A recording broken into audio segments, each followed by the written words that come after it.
Anong ganap sa mundo ng showbiz?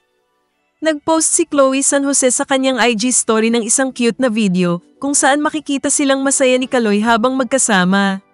Ito ay video nila pagkatapos mag-shopping. Kitang-kita na masaya lang sina Carlos at Chloe. Di aaray for today's shopping spree, siguro meron portion lang. Ang caption ni Chloe.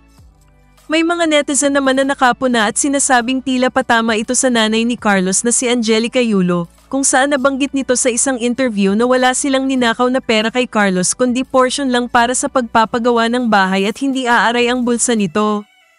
Wala kaming ninakaw, wala kaming ginalaw na pera niya. Siguro meron portion na hindi man lang sabihin mong aaray yung bulsa niya. Na parang kasi naman namin ininvest sa bahay ng para 'di ba na makita din niya na eto kahit paano. Sa bahay ma'am pwede niyo pong yun yung sa bahay